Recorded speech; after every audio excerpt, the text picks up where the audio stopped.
teman-teman, aku udah ada di Menara Suar yang selalu membantu pelaut kita kalau malam-malam lagi berlayar, teman-teman.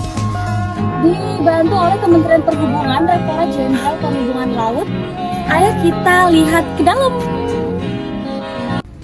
Kita udah sampai di Menara Suar yang direkonstruksi pada tahun 2013.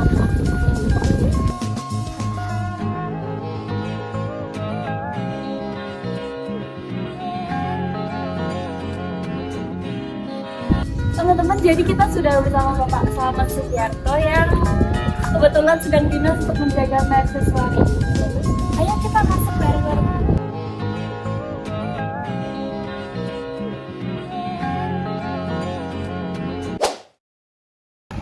Pertama bersih itu namanya MBRB, medium wave radio beacon. Ini fisiknya. Nah, itu terus 1987. Mungkin belum lahir. Nah, kenapa didirikan itu? Karena dulu ada sejarah tahun 1984 itu di Muara Lukulo ini, dan yang Muara Lukulo ya, itu pernah terdampar beberapa kapal. Kemudian pemerintah melalui Kementerian Perhubungan, Dirjen Perhubungan Laut membuat satu titik untuk didirikan Menara Suar.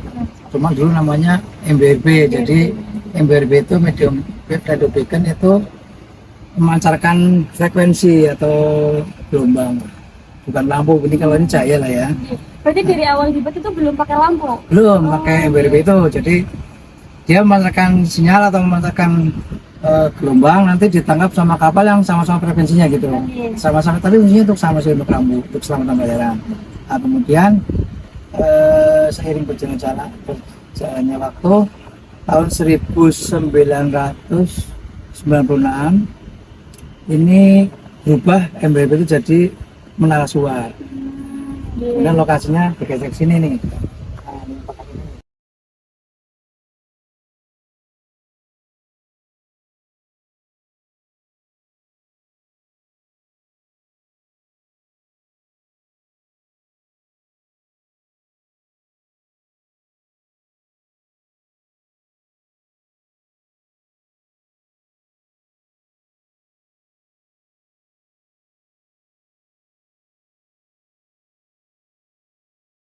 Nah, Menara Suar itu kenapa disebut Menara Suar?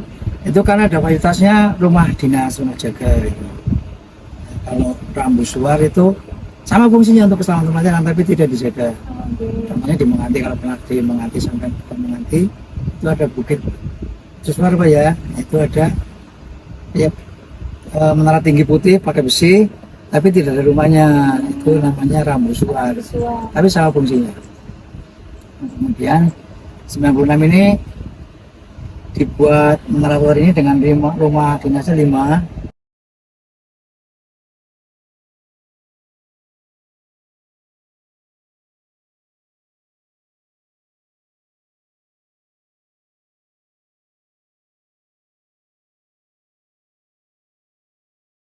Kemudian dilengkapi dengan fasilitas ada rumah genset, karena dulu belum ada jaringan PLN di sini.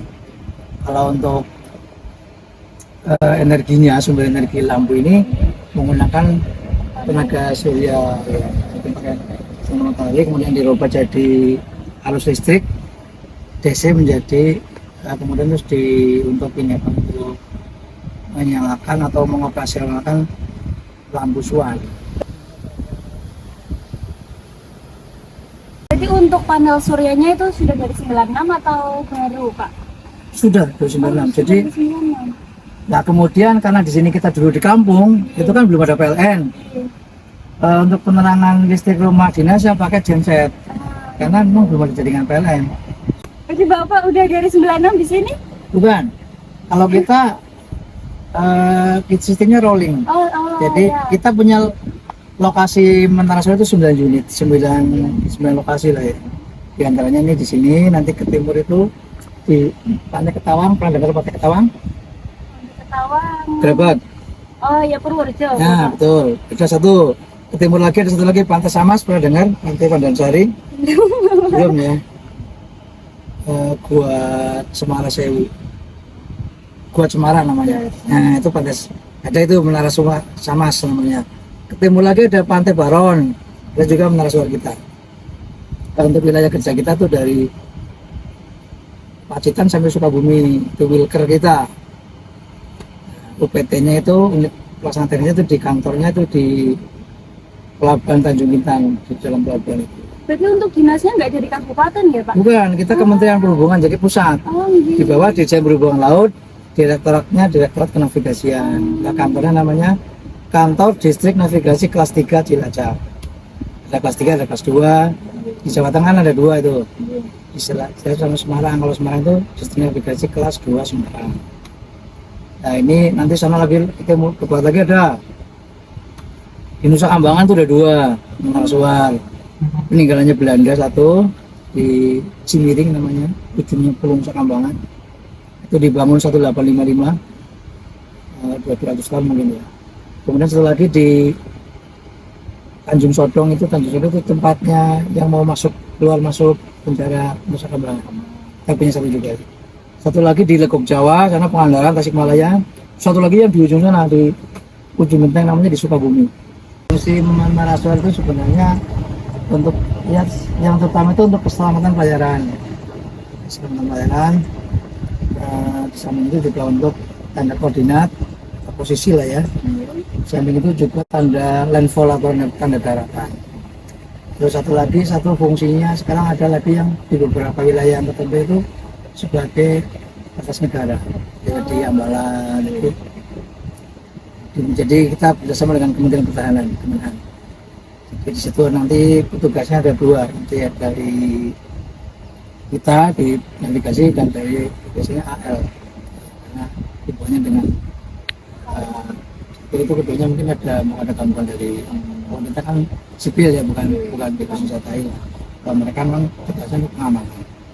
Itu salah satunya di masuk fungsi yang keempat itu untuk batas negara juga.